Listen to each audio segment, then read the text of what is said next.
This channel does not promote any violent, harmful, or illegal activities. All content provided by this channel is meant for an educational purpose only. Cancer Healer Center, a new beginning. ঠাকুরবাড়ির বেনজির ঐক্য সত্ত্বেও রাজনীতি পিছু ছাড়ছে না মতুয়াগড়ে। রাজ্যের শাসক বিরোধী সব দলের নেতারাই দফায় দফায় ছুটে যাচ্ছেন মতুয়া মেলায়। বুধবার তৃণমূলের নেতা মন্ত্রীদের পর গতকাল ঠাকুরবাড়িতে গিয়ে পুজো দিলেন বিরোধী দলনেতা শুভেন্দু অধিকারী। সকালে মুখ্যমন্ত্রীর পর দুপুরে হরিচাঁদ গুরুচাঁদের প্রতি শ্রদ্ধা জানিয়ে সোশ্যাল মিডিয়ায় পোস্ট করেন প্রধানমন্ত্রী। এ মেলা মিলনের। মতুয়া সমাজের ধর্মগুরু হরিচাঁদ ঠাকুরের জন্মতিথিতে ঠাকুরবাড়ি সংলগ্ন মাঠের বারুণী মেলায় এখন জনস্রোত। এবারে সেই মেলায় সংঘাতের বদলে এক বিরল মিলনের সুর। রাজনীতির ভেদাভেদ ফেলে মেলার আয়োজনে হাত মিলিয়েছে বরাবরের যুযুধান শান্তনু ও মমতাবালা ঠাকুর। তবু রাজনীতি পিছু ছাড়েনি মতুয়া মেলার। ছুটে গিয়েছেন একের পর এক নেতামন্ত্রীরা। তৃণমূলের এক ঝাঁক নেতা গিয়েছিলেন বুধবার। বৃহস্পতিবার ঠাকুরবাড়িতে গিয়ে পুজো দিলেন শুভেন্দু অধিকারী। ভিআইপি নেতামন্ত্রীদের আশা নিয়ে আগেই আপত্তির কথা জানিয়েছিলেন শান্তনু ঠাকুর। ঠাকুরবাড়িতে আসলে গাড়িটা দূরে দাঁড় করিয়ে রাখা উচিত ছিল। প্রত্যেকটা ভক্ত আমাদের কাছে কমপ্লেন দিচ্ছে যেখানে 15 থেকে 20টা গাড়ি দাঁড়িয়ে রয়েছে, আমরা যাতায়াত করতে পারছি না। এখানে এরকম বিবেকহীন কাজ আমার মনে হয় কোনো ধর্মীয় স্থানে এসে করা উচিত নয়, যেখানে মানুষ কষ্ট পাচ্ছে, ভক্তরা কষ্ট পাচ্ছে। একথা মাথায় রেখে বৃহস্পতিবার তাই গাড়ি দূরে রেখে পায়ে হেঁটেই ঠাকুরবাড়িতে যান শুভেন্দু। মন্ত্রী শান্ত্রীরা এসেছিল, তাদের মতো আসেনি।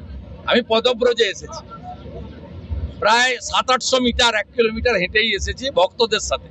এক আলাদা পরিবেশ। মিনিস্টারকে আজকে আসার কথা ছিল, আমি বললাম যে ভক্তদের অসুবিধা করে আসা যাবে না, তখন এত ভিড় ছিল না। আপনারাই তো মিডিয়া কভার করেছেন।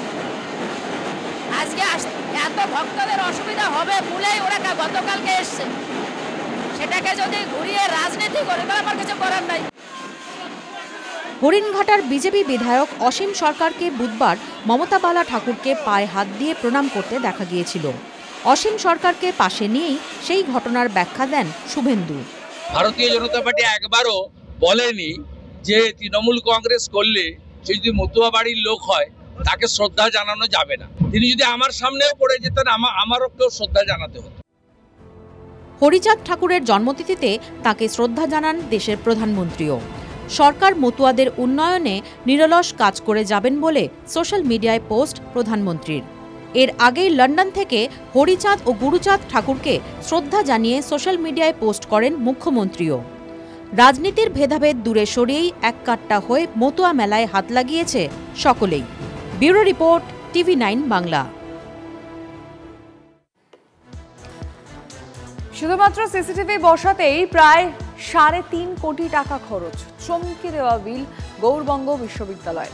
TV9 বাংলার খবর হতেই হইচই পড়ে যায়। এবার আদালতে যাচ্ছে বিরোধীরা। অভিযোগ, এই বিশ্ববিদ্যালয়েরই এক অধ্যাপকের বেনামি সংস্থা দুর্নীতি করেছে। পিছনে শাসকের মদত আছে বলে অভিযোগ বিরোধীদের। 128টা সিসি ক্যামেরা বসাতে খরচ প্রায় 3.5 কোটি। মালদার গৌরবঙ্গ বিশ্ববিদ্যালয়ে এই খবর বুধবার TV9 বাংলার সম্প্রচার হতেই শোরগোল। আদালতের দ্বারস্থ হচ্ছে বিজেপি CPM।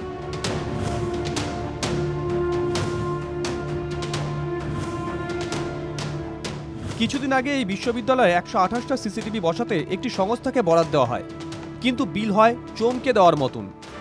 বিলে দেখা যায় 128টা ক্যামেরা কিনতেই খরচ হয়েছে 1,74,60,000 টাকা। মানে একটা সিসি ক্যামেরার দাম প্রায় 1.5 লাখ। আর সিসি ক্যামেরা বসাতে ল্যান্ড কেবলের জন্য খরচ হয়েছে 1,74,79,000 টাকা। সব মিলিয়ে অঙ্কটা দাঁড়ায় 3.5 কোটিতে।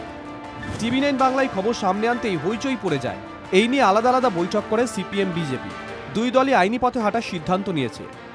বিরোধীরা অভিযোগ করছে, বেনামে সংস্থা চালাচ্ছেন বিশ্ববিদ্যালয়ের এক অধ্যাপক। সেই সংস্থাই বারবার বরাত পায়। এর আগেও বিশ্ববিদ্যালয়ে ওয়াইফাই লাগানোর নামে কয়েক কোটি টাকা দুর্নীতির অভিযোগ ওঠে। দেখানো হয় ওয়াইফাই লাগানো হয়েছে, অথচ বিশ্ববিদ্যালয়ে এখনও কোনো ওয়াইফাই নেই। সেই সংস্থার বিরুদ্ধে তদন্ত শুরু হলেও আচমকাই তা থমকে যায়। অভিযুক্ত সংস্থাকেই ফের সিসিটিভি লাগানোর বরাত দেওয়া হয়। পিছনে শাসক দলের হাত আছে বলে অভিযোগ করছে বিরোধী শিবির। কোনো কেলেঙ্কারি তখনই সংগঠিত হয় যখন সরকার কিংবা প্রশাসন চায়। আজকে যদি এই তদন্ত আমরা প্রশাসনিক লেভেলে করতে বলি, তাহলে প্রশাসন করবে না, কারণ এর আগে তো তদন্ত মাঝপথে থেমে গেছে। আমরা এই ব্যাপারে আইনের পথে যাব। প্রায় 3.5 কোটি টাকা নাকি এই বাবদে খরচ হচ্ছে। কোথায় এই টাকা যাচ্ছে? আসলে এই টাকাগুলি যায় আমরা তো জানি যে সমস্ত বিশ্ববিদ্যালয়ে এই কেনাকাটার টাকা চলে যায় নির্দিষ্ট একটি জায়গায়। বিরোধীদের অভিযোগ উড়িয়ে দিয়েছে শাসক দল। পাল্টা জেলা তৃণমূল মুখপাত্রের দাবি, তারা পূর্ণাঙ্গ তদন্ত চাইছেন। আমরা এই ব্যাপারটা রাজ্য শিক্ষা দপ্তরের ঊর্ধ্বতন কর্তৃপক্ষের কাছে জানাবো। তারা নিশ্চয়ই সঠিক তদন্ত করে যদি এখানে কিছু অ্যানামেলি হয়ে থাকে দে উইল টেক অ্যাকশন। বাংলায় বিজেপি দলটা শুধুমাত্র অভিযোগ পার্টিতে রূপান্তরিত হয়েছে, আর সিপিএম আর কংগ্রেস ফসিলসে রূপান্তরিত হয়েছে। সম্প্রতি মালদার বিভিন্ন রাস্তায় পুলিশ ও মার্চেন্ট চেম্বার অব কমার্সের উদ্যোগে সিসিটিভি বসানো হয়েছে। 150টা ক্যামেরা বসাতে খরচ হয়েছে মাত্র 5 লাখ টাকা। সেখানে গৌরবঙ্গে 128টা সিসি ক্যামেরা বসাতে 3.5 কোটি খরচ কি করে বারবার ছাড় পেয়ে যাচ্ছে অভিযুক্ত সংস্থা? পিছনে কার মদত? প্রশ্ন বিরোধীদের। মালদা থেকে সুব্রত ভট্টাচার্যের রিপোর্ট, TV9 বাংলা।